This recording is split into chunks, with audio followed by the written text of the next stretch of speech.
lesson 60, direct and inverse variation. This is one of those topics, it is a brand new concept to you, but it's really, really, really easy. Here's what we're looking for. The idea is there's two types of variation. There's direct and inverse. Direct and inverse.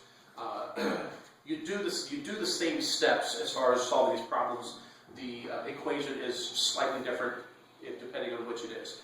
And all you have to do when you're reading these problems is look for the key word direct. Varies directly as, is directly proportional. Yes, directly proportional, varies directly. If it has direct or directly in there, that would be this one. If it says inversely proportional or varies inversely, then that would be this one. Here are the equations. If it's direct variation, let's see. If I say that A varies, if I can spell, I know it's math class, but you still have to know how to spell. A varies directly as B. This statement in English would look like this as an equation.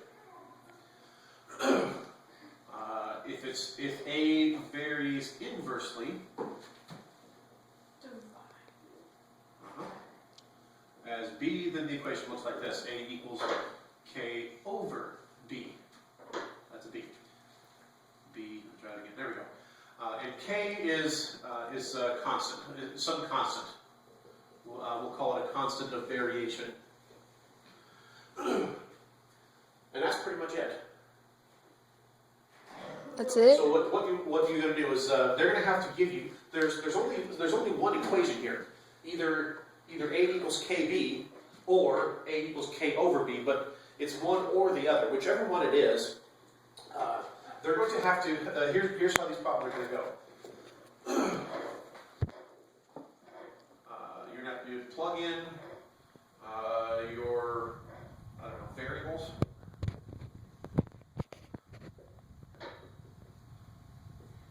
I sometimes call it scenario number 1.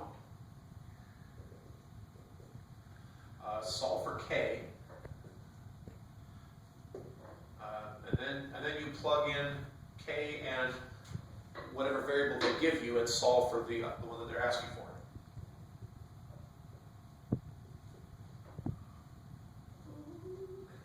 Scenario number 2 variable, and solve for whatever they're asking for. And I'll say that as answer the question. So this is what you should have on your formula sheet. And you can write that down after we're done with the video here. So let's just run through the sample problems real quick. Red. Something else. Purple. Alright, so example 1. There's example 60.1. It says that the number of boys in every classroom of a school varies directly as the number of girls. What type of problem is it? It's directly. Directly. Good job. You can hear and listen. So our equations would be that boys vary directly as girls. So this is our equation. We've figured out which one it is.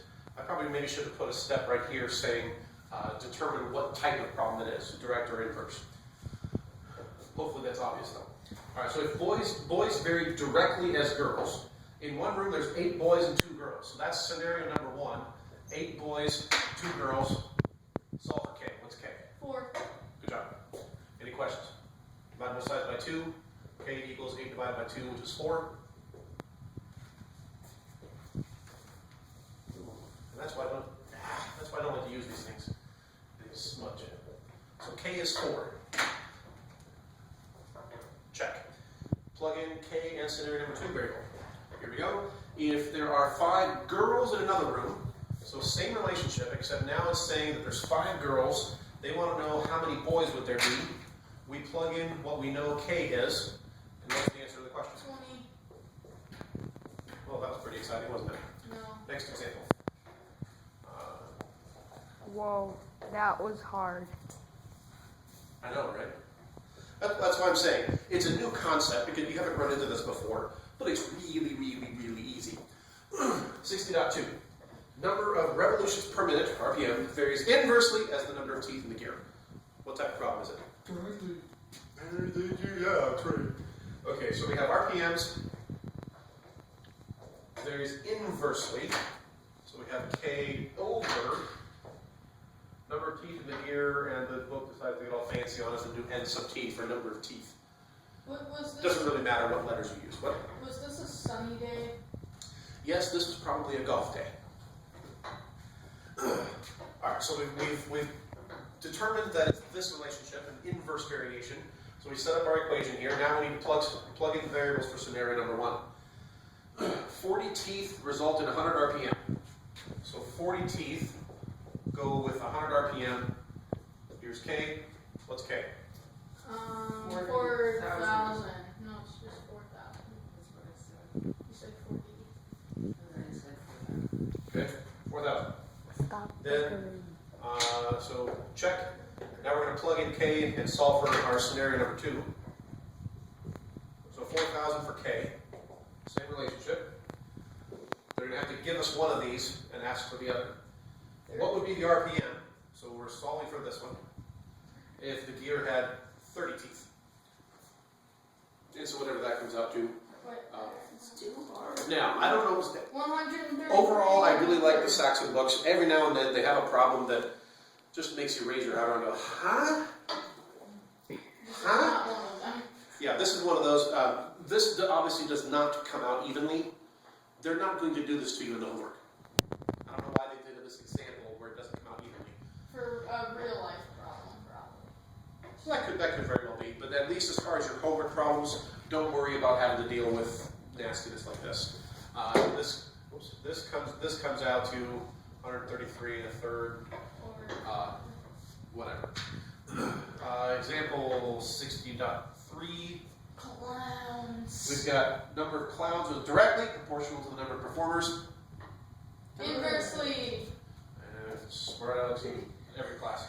Alright, so clowns vary directly as performers. Almost messed me up. So we need to plug in scenario number 1 and solve for K. 40 clowns 20,000. goes with 20,000 performers. Yes, that is a lot. So what's K? Really big number. Numbers a big what? A really decimal fraction. 1 over Yeah. 500. Because we're dividing both sides by 20,000. 40 over 20,000 is going to be a very tiny fraction. It's going to be 1 over a very large number. And since I've looked in the book, I know that this is 1 over 500. Alright, so now we know K is 1 over 500. 6 again. Snooze fest. And that leaves clowns and performers. So we've solved for K. We're about to plug in K and either clowns or performers. And it says how many clowns, so we're solving for clowns, go with 12,000 performers. So you basically just plug that in your calculator and you get an answer of 24 clowns are each here. Cheater. I know. that's really all there is to it. Look at